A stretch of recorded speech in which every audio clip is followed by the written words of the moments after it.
Pertama-tama saya mau mengucapkan banyak terima kasih. Sebetulnya inisiasi bedah buku ini antara Pak Matias dan saya, Pak Matias dari e-Blooming dan saya. Karena yang mau diperkenalkan ada dua, buku dan platform digital yang namanya e-Blooming, yang nanti bisa membantu kita semua untuk bisa terlibat dalam pendidikan dengan dimensi yang lebih luas. Saya memberi pengantar karena nanti bedah buku lebih baik bukan hanya saya yang berbicara. Nanti ada 3 orang yang bicara, saya pengantar. Yang pertama Ibu Purwa, yang kedua Ibu Airin, yang ketiga Diakon, lalu kemudian pertama bukunya ini, To See Without Eyes. Sebetulnya judulnya maunya panjang, To See Without Eyes, To Know Without Mind, bukan To Think, itu salah typo. To know, bukan to think, To Know Without Mind. Tapi katanya judulnya terlalu panjang, jadi disingkat saja. Ini bagian editor, dia lebih tahu, ya jadi saya ikut saja. To See Without Eyes. Dan fotonya, itu foto yang saya ambil sendiri, pakai HP, covernya ini. Pakai HP, ini pada waktu itu Diakon juga ada di situ. Karena ini di tempat yang namanya, Romo Eko juga ada di sana. Tempat yang namanya Nemi, tempat retret di luar kota Roma, di atas bukit, di bawahnya ada Danau Nemi. Di seberangnya ada kota, seberangnya kota itu ada danau lagi di sebelah sini, dan itu adalah kota di sebelah yang namanya Castel Gandolfo. Pasti ada yang ingat kalau mendengar kata itu. Itu adalah tempat istirahat musim panas para paus, termasuk Paus Benediktus. Hanya Bapak Suci Fransiskus tidak pernah ke sini karena dia tidak merasa sering harus musim panas dan sebagainya. Beliau tinggal di tempat yang disediakan pun tidak, jadi memang itu berbeda yang paus yang sekarang. Dan menarik sekali, maka kemudian saya jadikan cover karena seperti ada cahaya ketika saya memfoto itu. Cahaya matahari yang bersinar, yang menerangi. Persis itu. To see without eyes, to know without mind, itu karena ada yang lebih dalam daripada yang bisa kita lihat lewat panca indera dan pikiran. Seperti cahaya yang menerangi dari surga. Itulah yang namanya enlightenment, pencerahan, dan karena itu saya pakai sebagai judul. Dan memang benar, kalau hanya to see dengan eyes, melihat dengan mata, maka di Nemi itu hanya danau dan kota kecil. Paling kita hanya bisa makan, menikmati porchetta. Porchetta itu babi panggang, pork. Tetapi ada yang lebih dalam. Ternyata di bawah di danau itu ada museum kapal. Aneh sekali. Sampai sana ya? Ya, ada museum kapal. Ya kita pergi bersama ya dengan Romo Eko ya. Ada museum kapal di Danau Nemi. Padahal itu di atas gunung. Bagaimana museum kapal kayu di atas gunung di danau? Dan karena ada yang tidak terlihat itu oleh mata, ternyata sejarahnya panjang sekali. Zaman Romawi dulu, mereka membuat kapalnya di Nemi itu, di Danau Nemi. Luar biasa. Dan karena itu saya menjadikan ini cover buku. Di luar itu adalah bahwa kita sebetulnya bisa melihat sesuatu jauh lebih dalam meskipun peralatan yang kita punya sederhana. Pakai HP juga bisa. Karena yang penting bukan hanya apa yang kelihatan oleh mata, tetapi apa yang kelihatan oleh hati. To see without eyes, to know without mind. Pertama-tama mengajak kita untuk melihat lebih jauh. Jangan hanya apa yang kelihatan oleh panca indera, karena terbatas dan bisa menipu. Kalau Anda nonton presentasi entah di YouTube, entah di IG, entah di apa saja, itu dengan kenyataannya bisa berbeda sama sekali. Seperti kalau orang yang terus tersenyum, selalu tersenyum, justru biasanya dia yang paling menyembunyikan duka yang paling dalam. Orang yang terlalu banyak bicara seringkali adalah orang yang paling kesepian. Itu maksudnya, kita akan mencoba menggali lebih dalam. Tetapi ini pengantar saja dari saya, dan kemudian saya akan mempersilahkan kepada Ibu Purwa untuk melanjutkan, ya. Silakan. Ya, terima kasih Romo Bono untuk pengantarnya. Silakan Ibu Purwa untuk. Kalau ini tadi dokter bedahnya, ini asisten dokter yang sudah mengalami apa yang ditulis oleh Bapak dokternya ini. Silakan Ibu Purwa.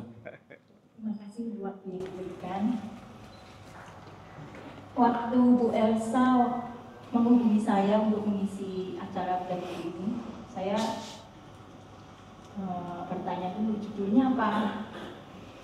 Ngomong-ngomong saya tuh suka baca buku ya, jadi kalau ditawar baca buku saya pasti mau. Tapi kalau suruh baca buku saya belum pernah. Judulnya tuh sih Without Eyes, To Know Without Mind. Wah, saya jadi tertarik banget. Itu berarti intuisi. Saya tuh pengen banget seperti itu. Caranya gimana? Saya baca, ini Romo Bono ternyata menulis buku ini untuk mengajak kita mengalami, bukan berpikir. Pada setiap perjumpaan kita. Kita diajak untuk shifting from thinking to experiencing.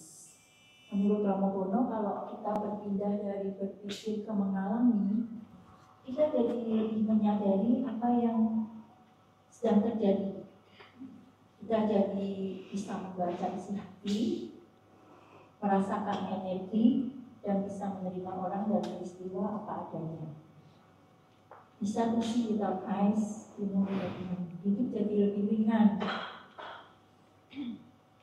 Kalau menurut kontrasi pengantarnya, bahasa yang dipakai di buku ini itu ringan dan sederhana, dan disertai dengan contoh-contoh konkret, jadi sangat hidup bagi kita.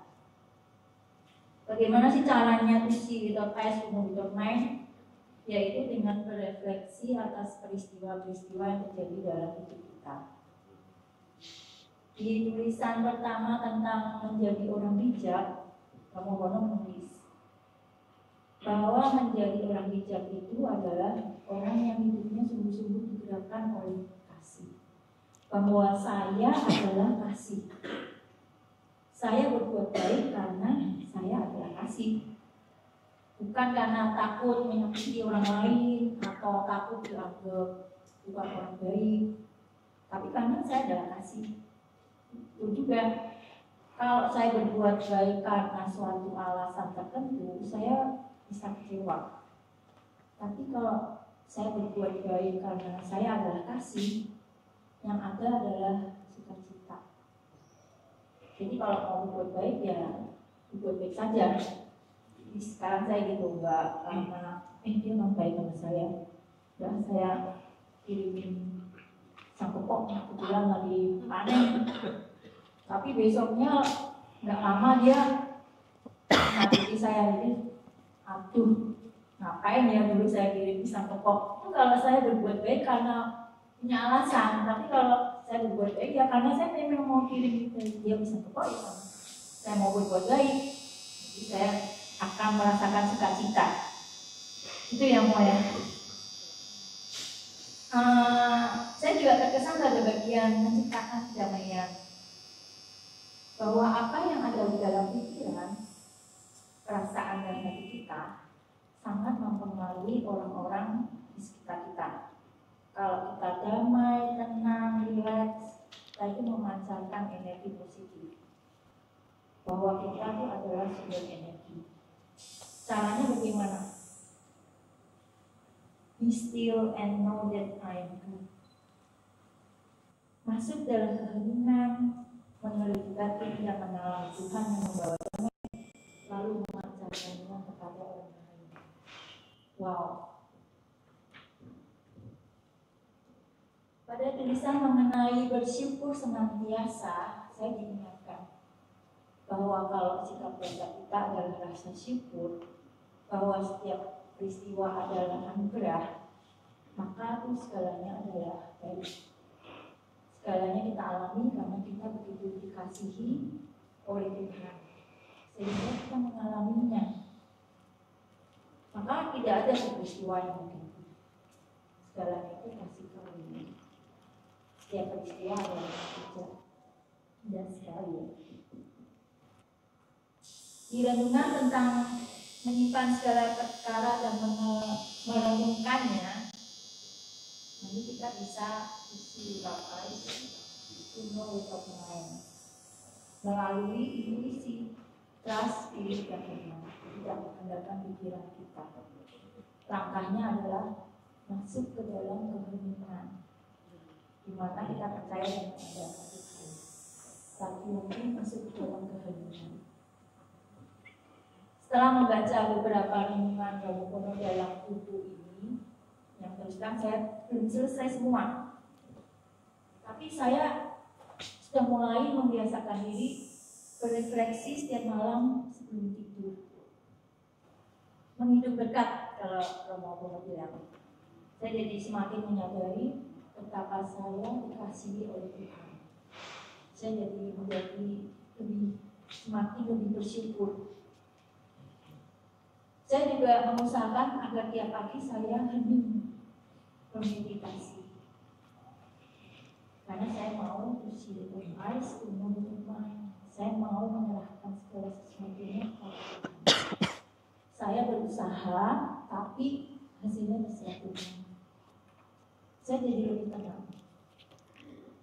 Terima kasih Romo Bono atas buku yang menjadi menginspirasi saya untuk rajin berefleksi dan bermeditasi.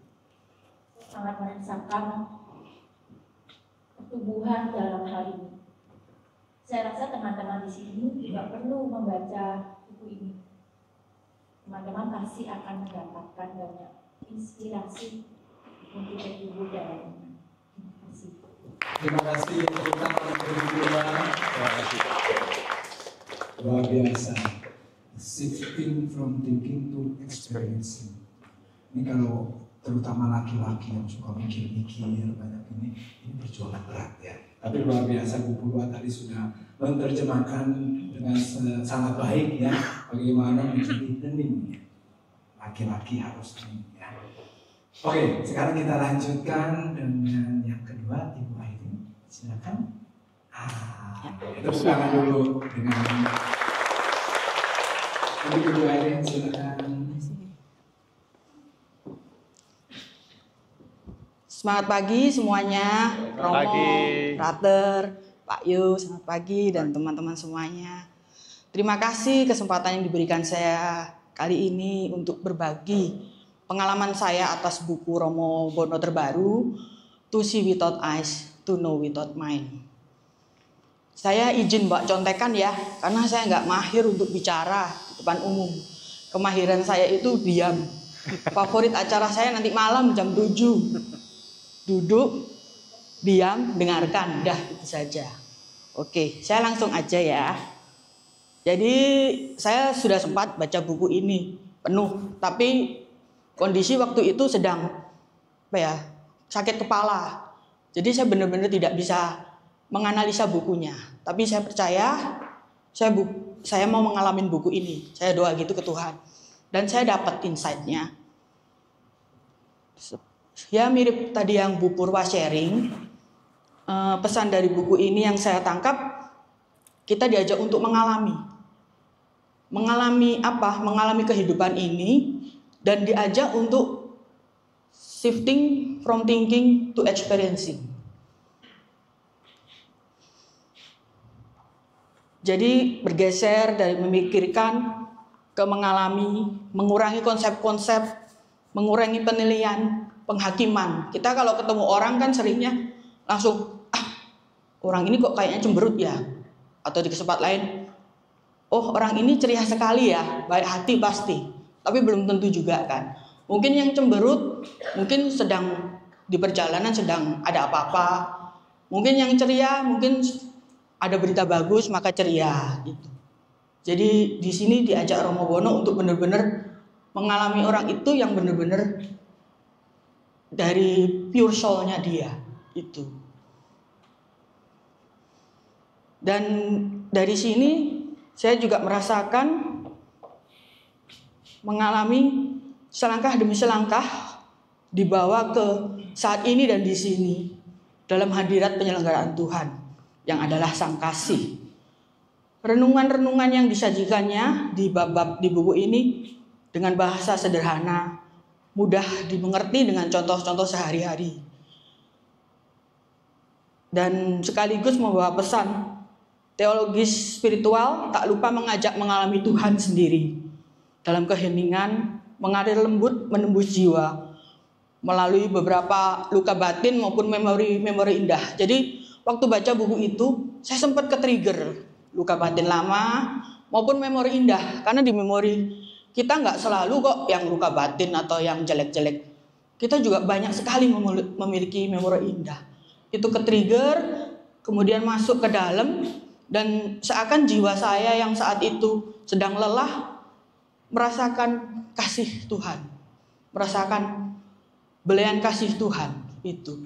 Dan dari covernya, kalau tadi Romo sebutkan itu, kalau menurut saya covernya justru mirip dengan yang saya rasakan itu. Ada sinar matahari, ada awan sedikit gelap. Itulah kondisi saya. Jiwa saya mungkin waktu itu sedang lelah, terpuruk. Memang ada problem juga akhir-akhir, dan memang tiap hari pasti ada problem ya kalau kita bilang itu problem. Dan seakan itu diajak Romo untuk bukalah hatimu, Airin. Ada sinar Tuhan akan menerobos masuk melewati ego-egomu dan menyentuh hatimu, menyegarkannya dengan kasih. Dari covernya aja sudah diajak demikian. Itu kalau menurut saya. Kemudian dari semuanya, karena saya kerja di logistik, saya itu seakan kayak kerja forklift itu. Forklift yang untuk barang. Jiwa saya ditembus, diangkat, kemudian digeser.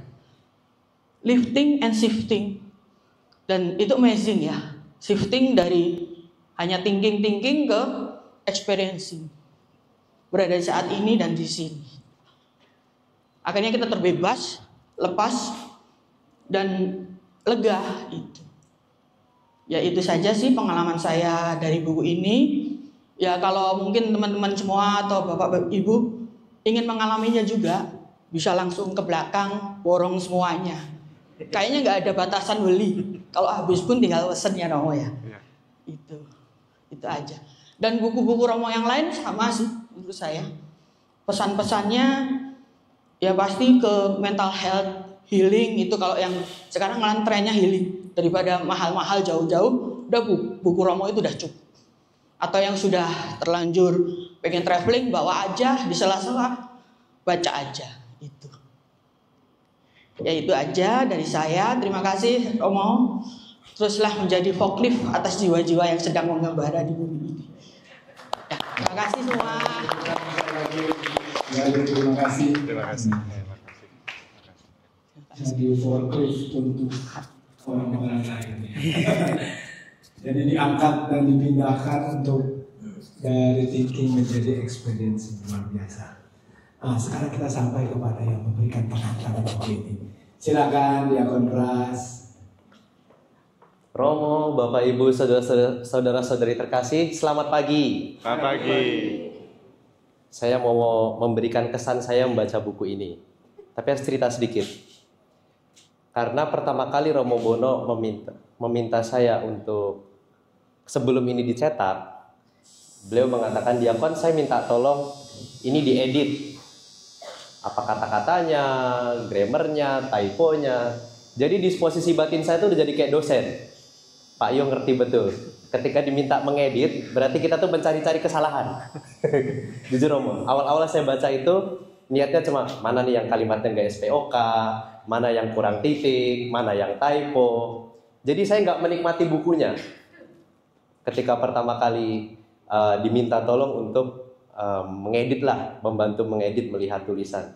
Pikiran saya hanya cari kesalahan mana kurang huruf atau kurang apa segala macam. Lalu nggak lama setelah itu Romo juga bilang, sekalian ya nanti minta isi menulis pengantar. Baru saya mulai, oh ya ini nggak boleh sekedar baca doang. Saya harus mulai baca ulang dan mendapat kesan-kesan dari buku ini. Lalu hal yang kedua, cara membaca buku itu bermacam-macam ya. Saya jujur saja karena baru lulus kuliah, itu masih terpengaruh sama gaya orang kuliah. Jadi kalau membaca buku, yang dicari pertama itu catatan kakinya. Ini siapa yang ngomong, ahli siapa yang ngomong begini. Terus ini teologi spiritualitasnya Santo siapa. Ini kira-kira sekolah spiritualitasnya abad keberapa. Itu jadi saya masih ternodai dan belum bisa menikmati buku itu. Karena itu pemikiran itu ya, dibiasakan untuk membaca jurnal akademik, menurut pendapat para ahli, menurut pendapat si A, menurut Santo A, menurut ajaran gereja A, menurut magisterium A, B, C, sampai Z. Akhirnya nggak menikmati. Lalu ambil waktu jeda lagi, saya tinggalkan dulu filenya, membaca ulang lagi. Baru yang ketiga saya bisa menikmati isi buku ini. Karena cara menikmati buku yang ditulis Romo Bono ini itu berbeda. Makanya to see without eyes, to know without mind. Ketika saya menempatkan diri sebagai seorang akademisi, sebagai seseorang yang ingin mengetahui segala sesuatu, Romo Bono tuh ilmunya sampai mana sih, misalnya kayak gitu ya. Kasarnya kan begitu ya. Romo Bono nih udah pernah jadi provinsial, level tulisannya seberapa sih? Akhirnya nggak mengerti, nggak bisa melihat apa yang sebenarnya ingin disajikan, yaitu kemendalaman atau suatu hasil dari latihan rohani yang begitu panjang. Membaca isi dari buku ini, itu saya mengerti ini adalah perjalanan spiritual atau yang kita sering sebut, kalau para Romo sebut itu latihan rohani. Dan itu selalu disebut latihan rohani karena dijalani setiap hari dan gak pernah berhenti. Mau yang kayak saya belum jadi Romo masih bau kencur begini, sampai Romo yang udah 20 tahun imamat, itu namanya tetap latihan rohani. Belajar melihat sesuatu secara lebih mendalam, bukan sekedar apa yang dilihat. Saya paling tertarik itu ketika bagian-bagian mengatasi penderitaan, bebas dari kekhawatiran. Itu saya kali membaca yang ketiga dan sampai ke bagian itu saya ingat satu peristiwa dalam hidup saya, sebenarnya itu adalah rahmat. Tapi waktu itu saya tidak melihatnya sebagai rahmat. Dan orang yang bertanggung jawab atas itu ada di sini, Romo Eko. Jadi waktu itu saya udah selesai bakalaureat, udah selesai ya semua studi yang dianggap minimal itu udah cukup ya. Saya kira beliau mau menemui saya, ayo kita ngomongin tahbisan diakon atau kaul kekal. Dia datang ke saya, Frater nanti lanjut kuliah lagi ya, kagak jadi tahbisan. Waktu itu saya melihat, beri waktu saya pikir dulu ya Romo, gitu. Saya merasa pemikiran saya sendiri itu menguasai saya. Wah nanti kalau disuruh kuliah lagi berarti tahbisan saya nunda 2 tahun. Kalau tahbisan saya nunda 2 tahun, nanti saya dibalap sama adik kelas saya. Nanti adik kelas saya udah jadi Romo, saya masih di Frater. Pikiran-pikiran itu muncul, saya ingat betul. Dan saya sama seperti Bu Purwa, menulis setiap hari buku refleksi, dan di buku refleksi tertulis semuanya. Saya merasa jengkel, saya merasa kurang bisa memahami apa yang diinginkan oleh provinsial saat itu, sehingga harus menunda tahbisan, lalu bagaimana nanti bagaimana. Intinya saya menderita karena pikiran saya sendiri. Dan persis itu yang disediakan Romo Bono di buku ini ya. Ketika nanti bagian tengah-tengah itu mengatasi menderita, tangguh karena penderitaan. Ya bukan berarti jadi Romo itu isinya menderita semua. Justru akhirnya kembali saya diingatkan, penderitaan itu munculnya dari pemikiran. Seakan-akan normalnya jadi frater, yaitu habis 6 tahun langsung tahbisan. Normalnya jadi frater itu nggak dilengkapin adik kelasnya, tahbisannya nggak dilengkapin adik kelasnya. Normalnya jadi frater itu nggak ditunda, kalau ditunda berarti ada masalah. Itu yang membuat saya menderita waktu itu. Memang nggak lama, karena ketika saya akhirnya berangkat, saya menemukan banyak rahmat. Tetapi ketika membaca buku ini, saya diingatkan kerap kali penderitaan itu munculnya dari pikiran. Dan inilah shifting tadi ya, shifting from thinking to experiencing itu sebenarnya supaya kita bisa melihat lebih jauh dari apa yang terlihat, dari apa yang sebenarnya bagi orang normal, bagi orang-orang itu disebut normal. Normalnya hidup bagaimana gitu. Saya pernah cerita, saya tanya ke satu sekolah di satu kelas, siapa yang mau jadi romo? Nggak ada yang di tangan, nggak ada yang mau jadi romo. Terus saya tanya kenapa nggak menjadi romo? Jadi romo susah. Jadi sudah dibiasakan hidup normal itu seperti bapak keluarga. Jadi kecil, besar, lalu nanti sekolah sampai kuliah dapat pacar yang cocok, menikah. Itu yang normal. Kami ini nggak normal. Saya Romo Eko, Romo Bono itu dianggap nggak normal. Tapi banyak juga yang nggak menyadari bahwa mengikuti yang normal itu akhirnya menderita. Pernah ketemu lagi OMK, kasihan ya jadi Romo Bono, jadi diakon. Loh kenapa kasihan? Hidupnya mentok gitu aja. Mentoknya maksudnya gimana? Iya, rumah ya begitu aja, ntar juga pindah. Kalau dipindah ke pedalaman rumahnya jelek lagi. Ini karena di SMI rumahnya bagus. Terus kalau di SMI enak, kalau pergi mana? Pergi ke lingkungan, dijemput umat naik mobil, entah mobilnya apapun, mulai dari Avanza sampai BMW. Nanti kan kalau pindah mana? Pindah ke Kalimantan suruh jalan kaki lagi. Jadi hidupnya mentok, kasihan. Ketika saya ngobrol sama Robono, akhirnya malah kami yang kasihan sama OMK itu. Karena seakan-akan kebahagiaan itu yang dianggap normal dunia ini, ya begitu. Mungkin punya rumah bagus, punya mobil banyak, atau bisa kayak, mohon maaf, kayak artis-artis bisa sewa jet, segala macam. Itu yang ditawarkan, sehingga dianggap normal. Kalau nggak punya, jadi stres. Ada di sini, di bagian ini, orang menderita dan stres dengan apa yang tidak punya. Dengan apa yang ia tidak punya, bukan bersyukur atau bahagia dengan apa yang ia punya, malah stres dengan apa yang tidak ia punya. Maka Bapak Ibu, saudara-saudari terkasih, bagi saya buku ini adalah buku yang baik untuk memulai perjalanan latihan rohani Bapak Ibu sekalian. Memandang ini sebagai buku, ya buku. Tetapi cara membacanya bukan seperti membaca majalah akademik, skripsi orang, tesis orang. Enggak, lepaskan semua itu. Baca seakan-akan pengalaman itu, oh iya, kayaknya saya pernah deh punya pengalaman seperti ini. Oh iya ya, saya tuh pernah punya pengalaman seperti ini. Karena kadang-kadang ya gitu, mungkin merasa saya nggak pernah ngalamin, maka ini bukan pengalaman saya. Merasa nggak baik. Justru to see without eyes itu melihat sesuatu lebih jauh, lebih mendalam dari apa yang sekedar terlihat maupun apa ya, yang sekilas sekelibat lewat itu normal. Oh ya udah, emang harusnya begitu. Sudah seharusnya ruangan ini bersih, sudah seharusnya, ntar kalau nggak terjadi mulai stres, hari siapa ini, kenapa yang mempersiapkan siapa sih, sudah seharusnya kalau ada acara ada yang mempersiapkan siapa sih yang mulai stres begitu, mencari yang nggak ada. Bahkan juga dibahas di bab berapa saya lupa, tapi dibahas tentang cara pembawaan kita yang negatif pun akhirnya membuat orang lain jadi negatif. Karena ingin menunjuk kesalahan, mencari yang kurang. Tapi kalau dikomunikasikan dengan baik, lalu kita pun jadi pribadi yang penuh kasih, memberitahu, mengingatkan dengan kasih, hasilnya pasti beda daripada sekedar mengikuti emosi. Kenapa kamu kerja nggak benar? Kenapa kamu gini? Kenapa kamu gini? Kenapa begini? Kenapa terjadi begini? Kenapa anak OMK sekarang nggak pernah muncul dalam kegiatan lingkungan? Ya makin kabur.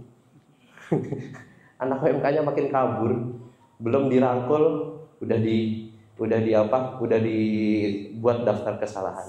Persis di buku ini juga ada Bagaimana kita memancarkan energi positif dari dalam diri kita untuk menarik lebih banyak energi positif, energi kasih. Tetapi kalau kita dikuasai oleh mungkin kemarahan, rasa tidak suka, emosi, akhirnya yang ketarik juga energi yang sama. Maka terima kasih Romo Bono untuk bukunya dan pengalaman rohaninya yang dibagikan. Bapak Ibu Saudara sekalian, kita semua bisa bertumbuh. Tidak penting mulainya dari mana, tidak penting punya pengalaman seperti apa, tetapi saatnya kita shifting tadi, melihat lebih dalam, melihat lebih jauh, melihat lebih luas daripada apa yang sekedar kita pikirkan, atau yang lebih parah, apa yang dipikirkan orang terhadap saya. Kalau orang bilang ini sukses itu begini-begini, bahagia itu begini-begini, belum tentu. Temukanlah dari dalam diri, temukanlah bersama Tuhan di dalam latihan rohani. Makanya di buku-buku, di dalam tulisan ini juga ada ayat-ayat yang gak usah dibahas bahwa teks ini berasal dari bahasa Yunani ini, lalu bahasa Ibraninya ini, ketika pelajari secara sejarah ini. Enggak, sederhana. Ayat yang kita baca seakan-akan Tuhan sendiri berbicara kepada saya, dan Tuhan mau ngomong apa sama saya. Sekian dari saya tentang pengalaman membaca buku ini. Saya yakin menjadi inspirasi bagi semua. Semoga Anda semua terbantu untuk latihan rohani pribadi berdasarkan pengalaman Anda sendiri. Tuhan memberkati. Oke, tadi sudah disebut-sebut ada Romo Eko ya. Mana coba Romo Eko, coba tolong berdiri Romo Eko. Berdiri Romo. Nah, selamat datang Romo Eko ya. Terima kasih sudah hadir di sini Romo Eko. Ya, tadi disebut-sebut namanya, tetapi orangnya nggak kelihatan yang mana. Mungkin yang belum tahu ini Romo Eko kan dari Romo Bono ya. Nah, luar biasa Diakon Pras. Siapa yang sudah membaca buku ini? Yang sudah membaca? Oh, 1, 2, Airin. Bu Purwa tadi setengah. Oke, yang lain belum? Belum beli. Oke, nggak usah khawatir. Saya juga berdiri di sini belum baca. Tetapi tadi sudah diberikan apa ya? Spoiler. Kalau anak-anak OMK sekarang bilang ada spoiler, ada bocoran ya. Bahwa membaca buku ini kita harus mengosongkan pikiran ya. Jangan di sini mungkin ada Anda seorang direktur dari sebuah perusahaan, maka Anda akan melihat dari segi marketingnya gitu ya. Atau Anda seorang direktur keuangan, ini bisa menghasilkan uang apa? Jangan. Jadi harus mengosongkan pikiran ya. Baca 1 kali, tadi Diakon Pras membaca sampai 3 kali. 3 kali. 3 kali ya. Baru Luar biasa. Jadi kalau Anda belum membeli buku ini, di belakang tadi Airin bilang tidak ada terbatas membeli, silakan beli. Dan saya juga udah bilang sama istri saya, habis ini kita beli ya 1 ya, kita baca ya. Oke, baik, terima kasih Bapak Ibu sekalian. Sekarang kita mau dengar dari autornya, memberikan kita pencerahan lagi ya, enlighten. Silakan Romo Bono. Baik, terima kasih. Sebetulnya apa yang dialami Ibu Purwa, Airin, dan juga Diakon, itu yang saya harapkan.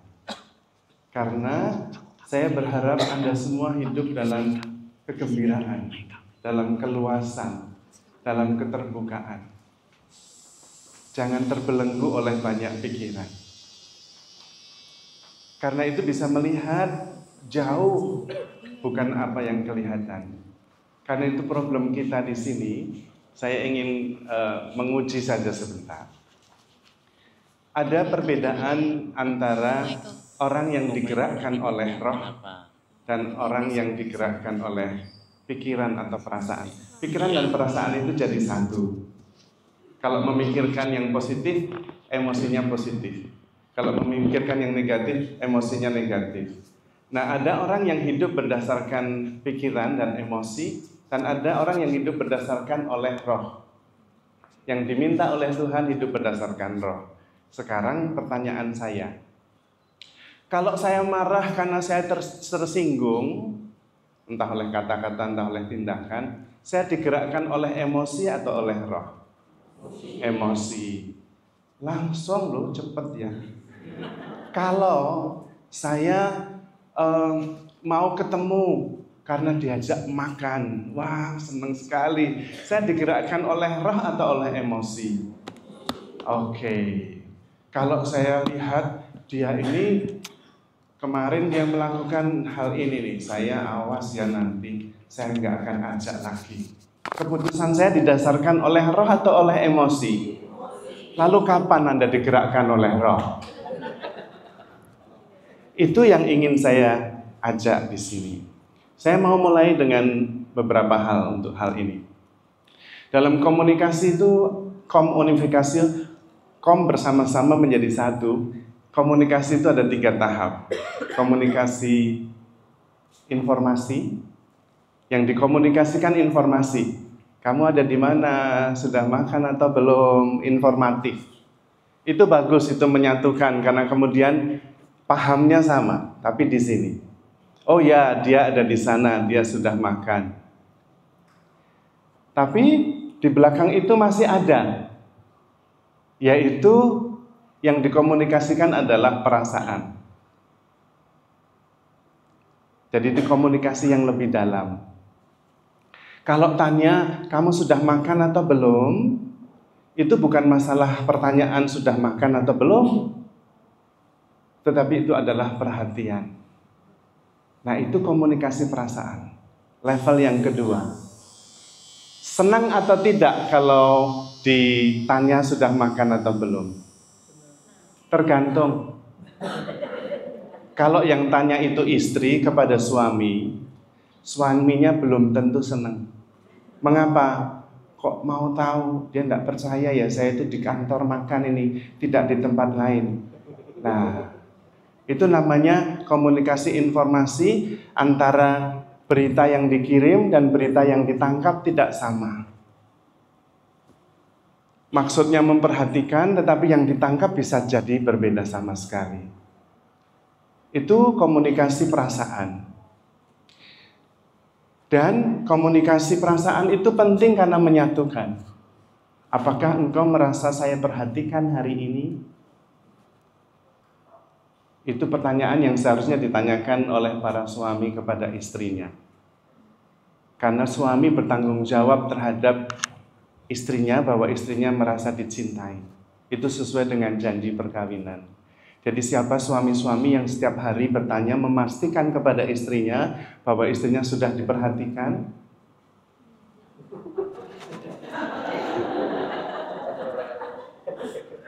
Tugasnya cuma satu, karena itu menurut janji perkawinan itu, saya berjanji mencintaimu.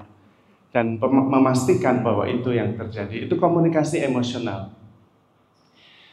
Tetapi ketika seseorang, dan ini agak sulit pada tahap yang kedua, karena apa? Karena yang ditangkap atau yang terungkap tidak sama dengan yang dirasakan. Terutama orang Indonesia, terutama para wanita. Jadi wanita itu kalau dia tersinggung ya marah, dia takut ya marah, dia kecewa ya marah, dia cemburu ya marah. Jadi yang nampak apa? Marah. Di belakang marah itu apa? Tidak tahu. Maka perlu melihat without eyes. Mengerti without mind. Kalau hanya dengan mind tidak ketemu. Karena wujudnya cuma satu, marah. Tapi di belakangnya apa? Kita nggak tahu. Kalau orang marah, itu bisa jadi kenapa? Bisa takut, bisa kecewa, bisa gelisah, bisa cemburu, bisa khawatir. Benar ya? Tidak selalu sama. Lalu saya mau tanya kepada bapak-bapak dan kepada ibu-ibu juga. Kalau wanita mengatakan terserah itu artinya apa ya?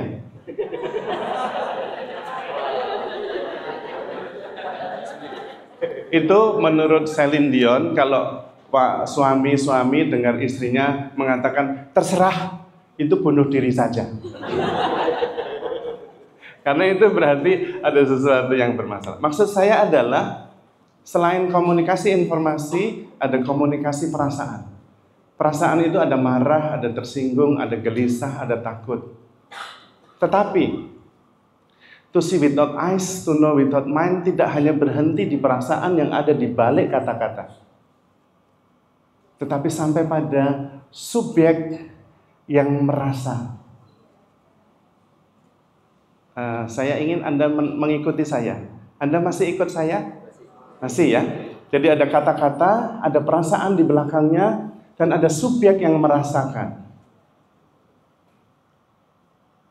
Sampai kepada subjek yang merasa enggak? Ketika Anda berkomunikasi. Atau sampai pada perasaannya. Kalau ME sampai di perasaan. Saya mengajaknya kepada subjek yang ada di balik perasaan itu, yang mempunyai perasaan itu. Menangkap yang saya maksudkan? Masih ikut saya ya? Nah, ini yang lebih sulit. Ini yang lebih sulit. Mohon diperhatikan. Subjek, ketika subjeknya bisa dibayangkan, bisa dipikirkan, langsung salah. Karena menjadi objek. Tidak lagi subjek. Sampai di sini masih ikut enggak ya? Masih ikut? Masih ikut atau sudah mulai bingung? Sudah mulai bingung, puji Tuhan. Karena persis tidak bisa dipikirkan. Kalau Anda mengerti dan saya menjelaskan dan Anda sulit, it's okay. Karena begitu Anda menangkap dengan pikiran, sudah bukan lagi subjek. Dan itu persis Anda dan saya. Anda dan saya adalah subjek. Roh 1 Korintus. Silahkan kalau yang membawa HP bisa dilihat melalui e-Katolik bulan September, bacaan yang pertama tanggal 3 September. Sebentar ya, sabar.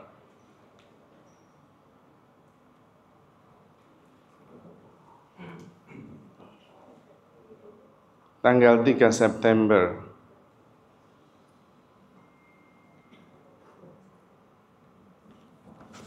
Saya membacakan kalau tidak ketemu. Siapa gerangan di antara manusia yang tahu apa yang terdapat di dalam diri manusia selain roh manusia sendiri yang ada di dalam dia? Ini kitab suci yang bilang. Dari 1 Korintus bab 2 ayat 11 sejauh saya tidak salah. Karena bisa membaca dari kitab suci bacaan harian tanggal 3 September. Siapa gerangan di antara manusia yang tahu apa yang terdapat di dalam diri manusia selain roh manusia sendiri yang ada di dalamnya? Jadi Anda mengenal diri Anda atau tidak? Sudah mulai sulit dijawab. Siapa yang mengenal diri Anda sendiri? Ketika Anda berpikir, you are lost. Karena yang mengenal Anda adalah roh yang ada di dalam diri Anda. Menurut kitab suci. Karena itu begitu to see without eyes, to know without mind, Anda hidup di dalam roh. Tetapi itu menjadi sulit sekali karena sejak kecil kita biasa berpikir. Dan kita pikir bisa bahagia lewat pikiran. Enggak bisa. Karena kebahagiaan tidak ada di pikiran, tetapi di dalam roh. Maka to see without eyes, to know without mind adalah apa yang dikatakan oleh Tuhan. Aku datang supaya kamu hidup dan hidup di dalam kepenuhannya. Ketika Anda di sini dan Anda berpikir, Anda di sini atau di tempat lain? Anda di pikiran, bukan di sini. Justru itu, kita tidak pernah bisa menemukan diri sendiri karena kita melihat dari pikiran. Harus dari roh menurut kitab suci. To see without eyes, To know without mind, yang dalam arti sebenarnya adalah experiencing. Bedanya begini, kalau saya berdiri dengan saudara saya, Yo, Anda bertemu kami berdua atau bertemu pikiran Anda? Coba berdiri di samping saya. Ya. Sekarang ini Anda bertemu kami atau Anda bertemu pikiran Anda tentang kami? Yes, persis itu maksud saya. Anda pasti berpikir, bukan ketemu. Bagaimana suaranya, kok bisa sama, rambutnya, itu semua pikiran. You do not experience us. Dan itu cara hidup yang tidak membahagiakan. Dan itulah cara hidup kegiatan. Bukan cara hidup berdasarkan roh. Maka 10 miliar per tahun, sudah 10 tahun dengan 1.500 kegiatan, hasilnya ya begitu-begitu saja. Karena tidak hidup berdasarkan roh. Itu yang ingin saya ajak Anda semua. To see without eyes, to know without mind. Sekarang saya ingin kita praktek. Siapa yang hadir di sini dengan pikirannya?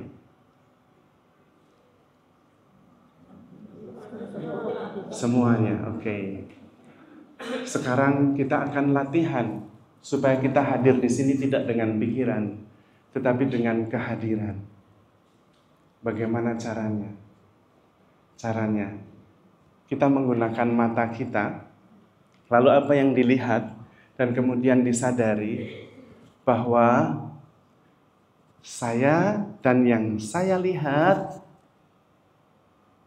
terhubung, ada jarak. Anda melihat saya, ya? Anda melihat saya kan? Berarti Anda dengan saya terhubung lewat mata, betul ya? Dan itu cara kita berpikir. Cara kita hadir atau presence adalah cara yang berbeda.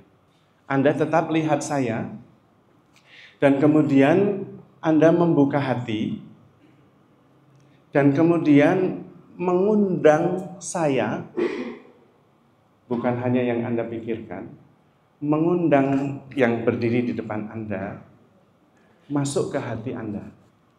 Coba lakukan.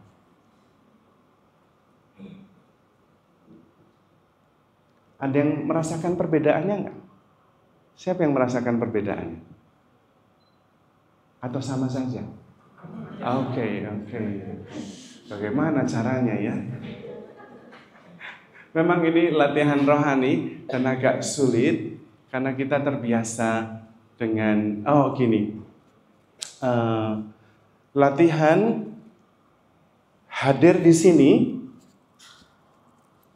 sebagai subjek. Karena bukan sebagai orang yang berpikir. Begini maksud saya. Ketika Anda hadir di sini, Anda membayangkan bahwa ada seorang pribadi yang melihat dari belakang mata, melihat pengalaman, gitu ya? Begitu atau tidak? Dan kemudian Anda membayangkan diri Anda. Ketika Anda bisa membayangkan diri Anda sendiri, itu bukan Anda. Karena itu objek. Anda adalah subjek yang tak terbayangkan, yang hanya bisa dialami, bukan dipikirkan. Lalu Anda menjadi sangat luas. You can accept. Bukan perasaan, karena Anda yang merasakan. Anda yang merasakan atau Anda adalah perasaan?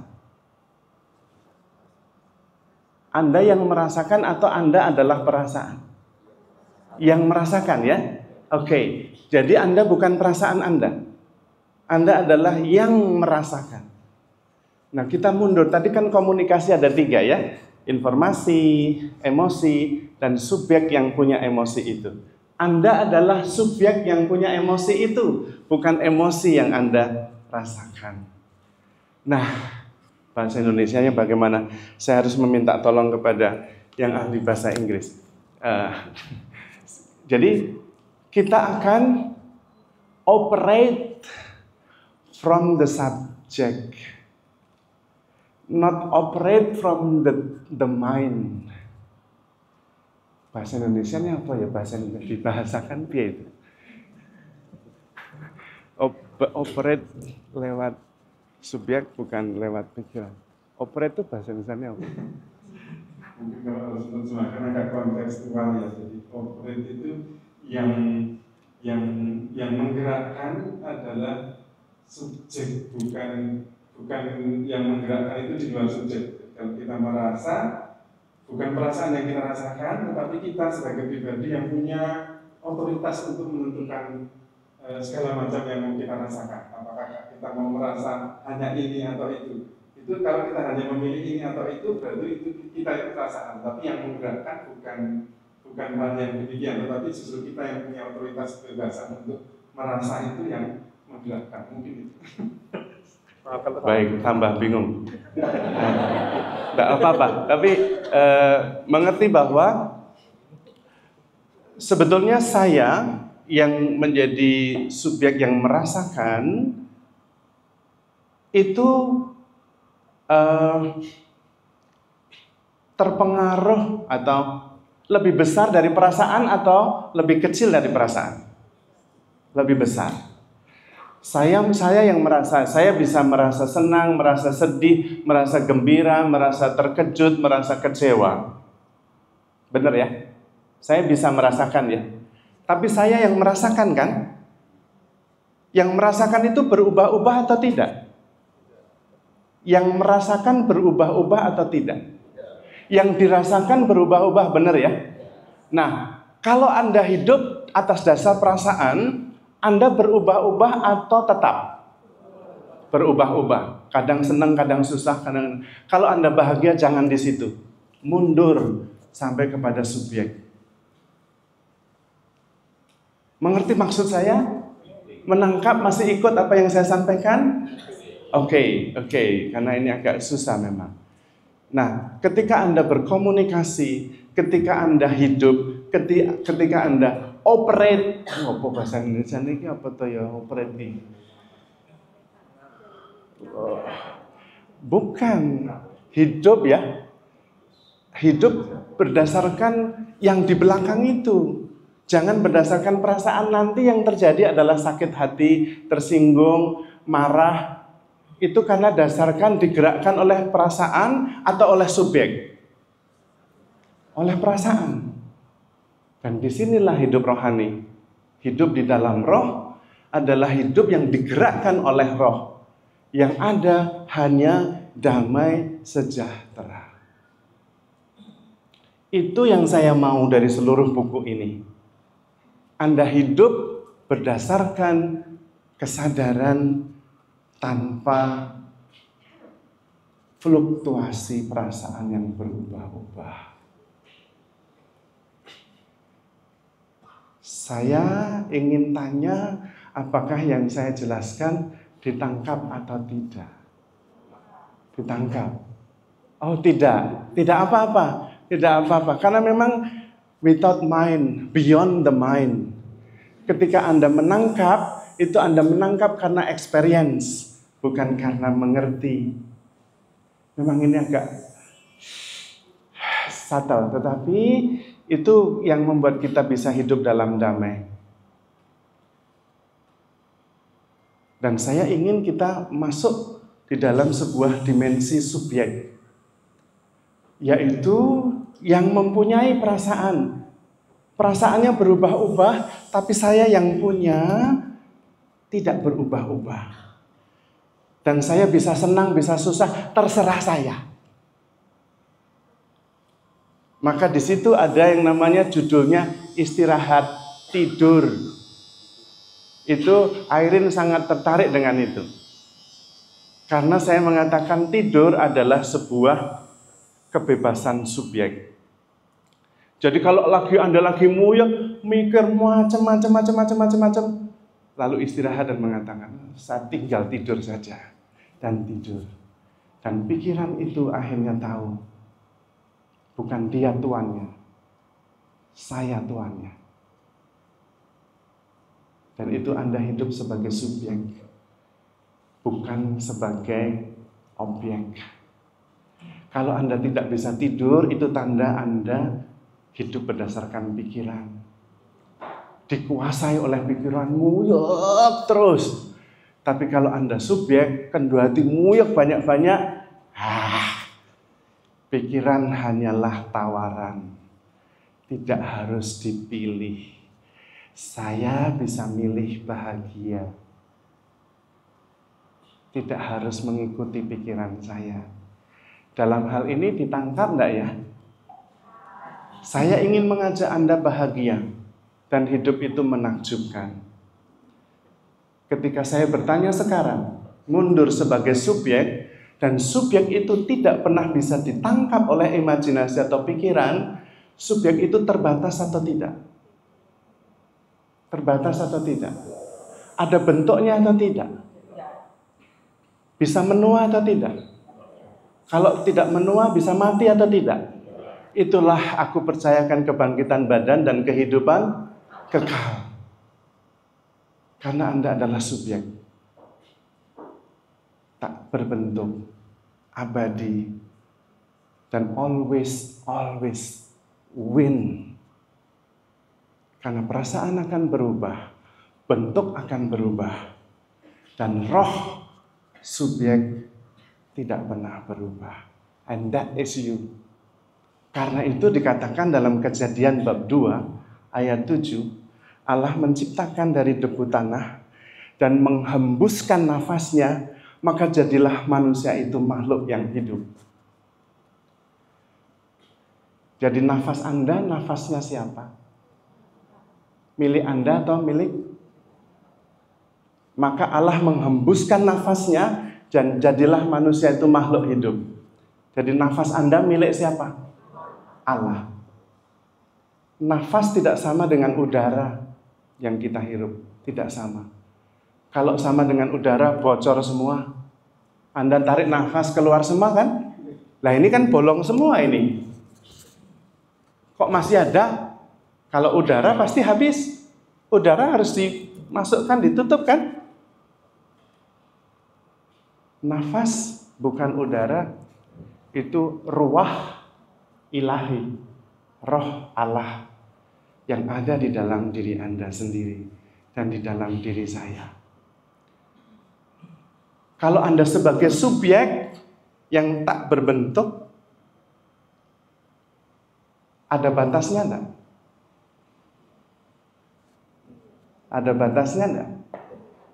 Berarti Anda dan saya terpisah atau tidak? Tidak.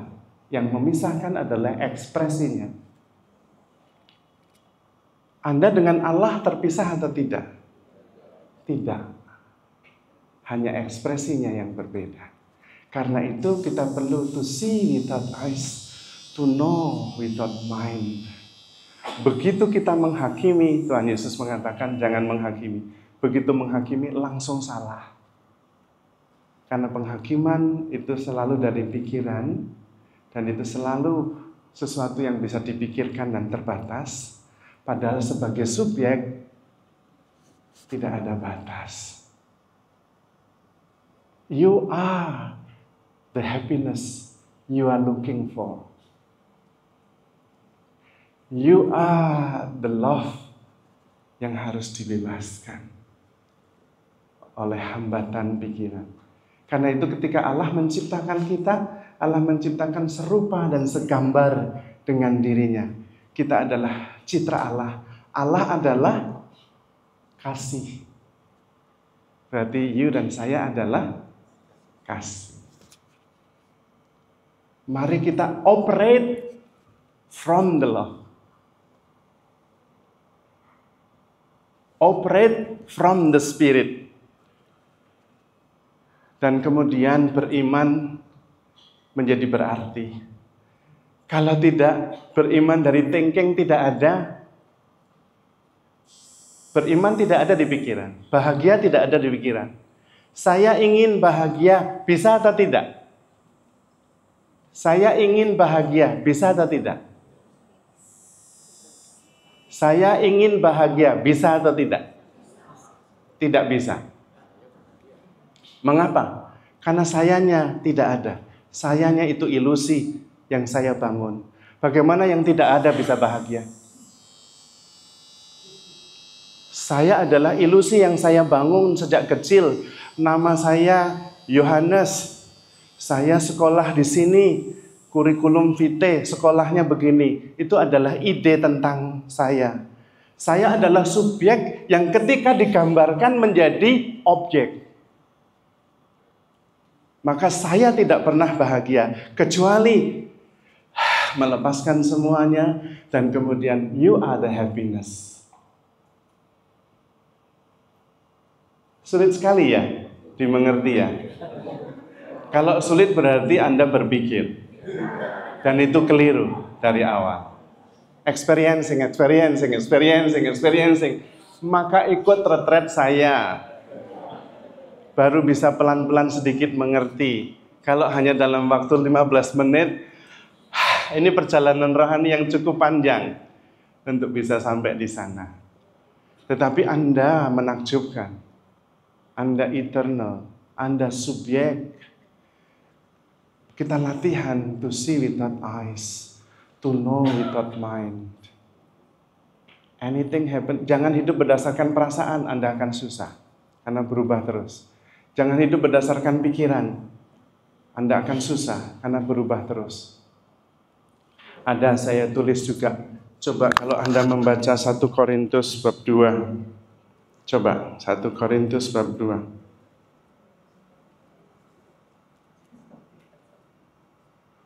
Oh, 1 Korintus sebentar. Itu yang tadi. Sebentar ya, sabar. Karena saya harus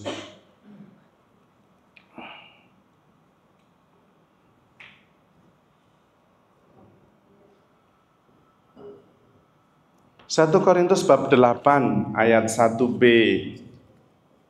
dikatakan begini. 1 Korintus bab 8 ayat 1b. Saudara-saudara, pengetahuan menjadikan orang sombong, tetapi kasih membangun. Itu kata-kata kitab suci persis. Pengetahuan membuat orang menjadi sombong. Itu kitab suci. Tetapi secara logis begini. Kalau saya makin tahu, berarti saya pasti merasa otomatis lebih tahu dari yang lalu menjadi oke. Itu logis. Lalu apakah pertanyaannya? Apakah pengetahuan tidak penting? Penting. Tetapi yang mana? Kalau hanya tambah tahu akan membuat dia menjadi. Nah, true knowledge lies in knowing how to live. Itu true knowledge. Kalau tidak hanya membuat kita sombong, yaitu mengetahui bagaimana kita bisa hidup dengan baik. Dan hidup dengan baik adalah hidup dalam kebenaran. Hidup dalam kebenaran adalah Anda bukan objek, Anda adalah subjek. Dan itu tanpa batas, maka bisa bersatu dengan yang lain. Dari pengalaman saya bermeditasi, berbulan-bulan, bertahun-tahun, setiap hari, hasilnya adalah Engkau adalah saya adalah Engkau. Dan karena itu hilang semua yang namanya persaingan, perbedaan, kegelisahan, ketakutan. Karena Engkau dan aku adalah satu. To know without eyes, to know without mind. Dan itu adalah perjalanan spiritual yang bisa di-experiencing, bukan di-knowing. Maka kalau banyak kegiatan di paroki, apakah pasti akan membawa kepada know how to live?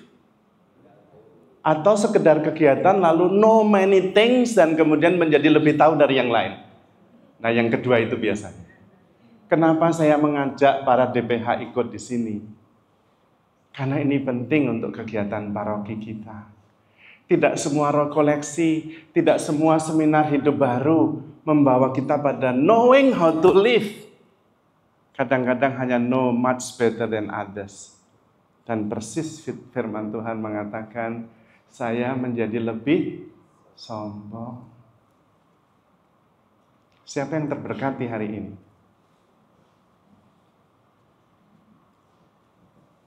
Itu maksud saya, kenapa saya menulis, dan experiencing.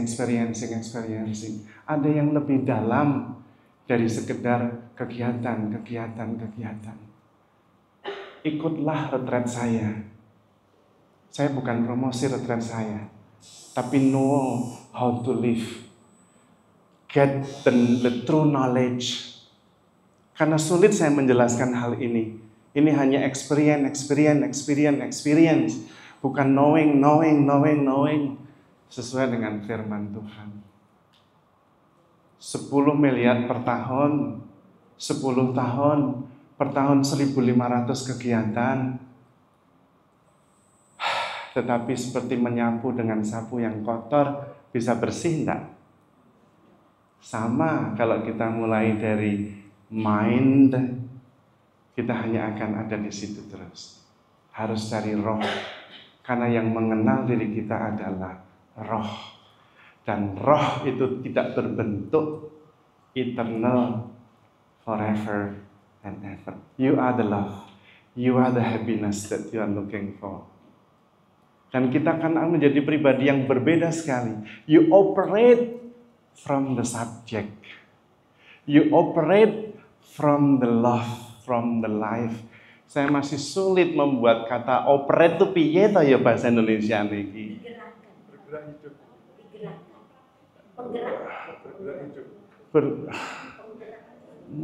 Yang penting dimengerti bagaimana bergerak. Saya bergerak dari subjek. Saya hidup dari subjek, bukan dari pikiran. Letaknya tidak di sini tapi di sini. Sekarang saya ingin coba kita latihan. Anda hadir di sini, operate from the heart, from the subject. Sesudah mendapat penjelasan saya, kira-kira bisa atau tidak? Atau tetap berpikir? Tetap berpikir ya. Emang susah. Begini, coba. Kalau kita berada di sini sekarang ini, ada yang perlu kita pikirkan nggak? Nggak ada. Apa yang perlu dipikirkan? Saya di sini, Anda di situ. Tadi pagi saya melihat matahari jam 5:30, belum terang, masih gelap. Tapi di atas sudah ada awan-awan yang tersinari matahari. Dan saya lihat dan wow. Dan kemudian saya sadar, pertanyaan itu, apa yang harus saya pikirkan? Tidak perlu dipikirkan. Hidup itu tidak perlu dipikirkan. It's so beautiful. Lalu saya lagi jalan, si Mila datang, wah dia senang sekali. Dan saya lalu tanggapi dia. Dan saya juga mengatakan yang sama. Apa yang perlu dipikirkan? Enggak perlu dipikirkan. Di experiencing. Ketika Anda bersama dengan seseorang, tidak perlu berpikir, oh dia baik atau tidak baik, dia senang atau tidak perlu. Experience. Dan karena itu tidak ada negatif, yang ada hanya positif. Dan hidup itu luar biasa, menyenangkan. Dari hint atau clue, Anda mendapat pesan yang mau saya sampaikan nggak? Mendapat ya? Oke. Tapi ini bukan perjalanan yang selesai sesudah dari sini lalu Anda bisa experiencing dan shifting from thinking. Tidak. Anda harus latihan setiap hari. Meditasi setiap hari 1 jam.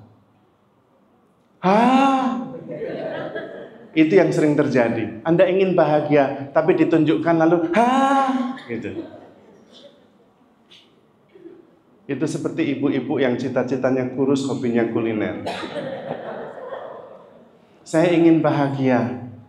Meditasi 1 jam, ya sudah, selesai. Karena yang mengenal Anda adalah roh, bukan mind. Anda ada dulu baru berpikir atau berpikir dulu baru ada? Ada dulu baru berpikir. Jadi berpikir penting atau tidak? Kalau penting tadi jam 8:15 Anda mikir apa? Siapa yang ingat? Ingat aja enggak kok penting. Ngapusi. Berpikir sama sekali tidak penting. Experiencing. Maka saya minta Anda shifting. Anda tidak pernah bisa bahagia dengan itu. Bukan berarti berpikir tidak penting. Tetapi kegiatan berpikir mengabdi Anda sebagai subjek. Bukan subjek yang dikuasai oleh pikiran. Sampai nggak bisa tidur. Saya ingin Anda berpindah dari thinking ke experiencing. To see without eyes, to know without mind. Selesai.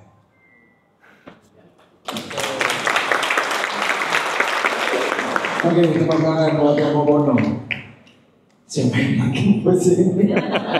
Enggak apa-apa. Tetapi paling tidak kita ada keinginan yang besar untuk membeli buku itu, membaca, dan kemudian baru bisa sedikit demi sedikit belajar apa sih yang mau dikatakan Romo Bono tadi. Pelan-pelan nggak apa-apa. Baik Bapak Ibu, kita punya sesi tanya jawab. Ya. Meditasi. 10 menit saja kan 10 menit udah kepanjangan. Oke. Baik, silakan bagi Anda yang mau bertanya tentang apa yang disampaikan oleh Romo Bono dan tentang bukunya ya. Silakan. Oke, Pak Rusdi. Ya, silakan. Meditasi. Ya, betul. Itu aja. Karena begitu semakin jelas, semakin susah. Pagi semuanya, Romo. Pagi. Ini masalah pemikiran memang saya juga ada pusing. Tapi menarik Romo ya. Tapi begini yang saya pengalaman bukan di pekerjaan atau di dagang, tapi di lingkup pelayanan di paroki lah. Kan kita tadi supaya tidak berpikir. Tapi bagaimana nggak berpikir? Saya baru dapat WA bahwa ada salah satu seksi kita yang meminta anggaran lebih dari yang sudah dipakukan. Nah, bagaimana saya menjawabnya kalau saya tidak memikir? Udah itu aja. Masuk akal ya. Terima kasih. Silakan Romo Bono untuk menjawab. Baik, pertanyaan yang sangat baik. Persis sebetulnya kita tinggal mencari solusinya. Duduk bersama, tidak harus terlalu mumet berpikir.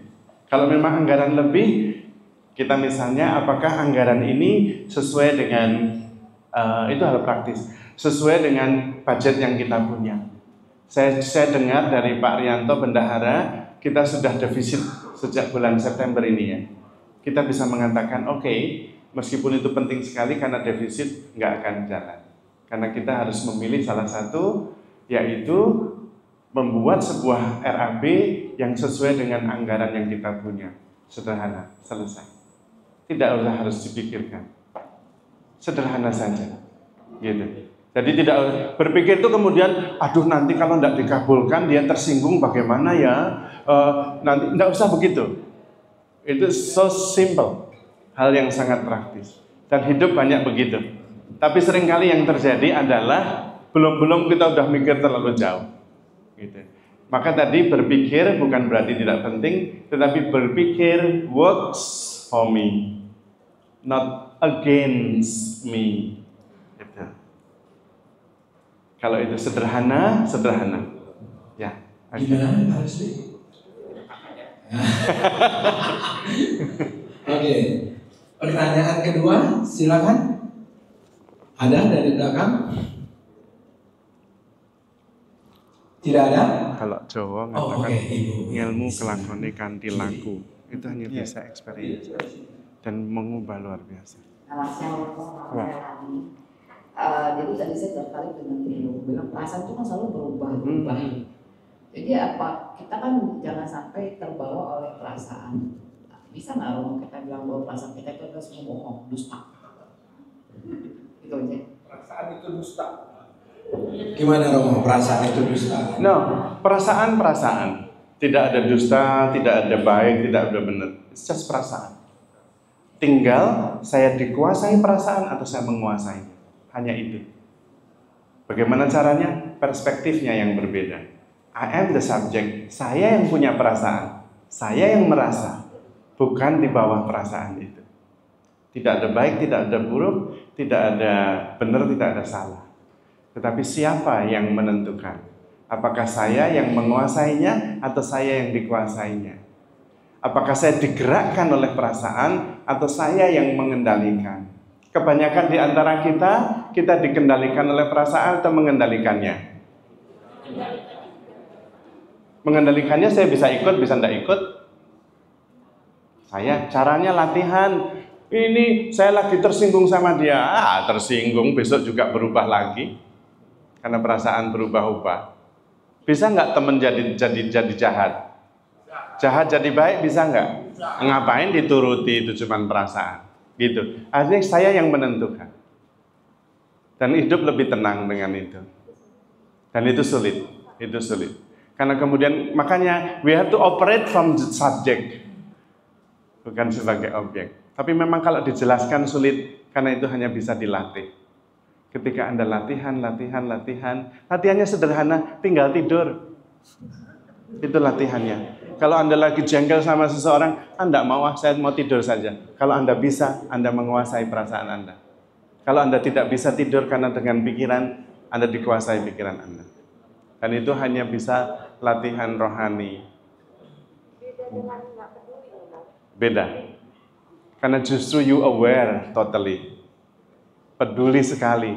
Tetapi tahu bahwa yang merasa adalah Anda. You are the subject. Peduli sekali. Karena ketika merasa dan berpikir, belum tentu Anda hadir. Yang hadir adalah perasaan dan pikiran, bukan diri Anda sebagai roh. Karena Anda adalah roh. Pikiran dan perasaan adalah part of you. Ketika Anda hadir sepenuhnya, Anda hadir sebagai kasih, dan itu pasti peduli. Tetapi kalau Anda di sini dan pikirannya ke tempat lain, Anda tidak hadir sepenuhnya. Love is saying, I am here for you. That is love. Sesederhana itu. Dan itu latihan. Karena seringkali saya mencintaimu, tapi saya tidak di sini. Bagaimana bisa mencintai kalau di sini saja tidak? Ada di sini tapi pikirannya kemana-mana. Gitu.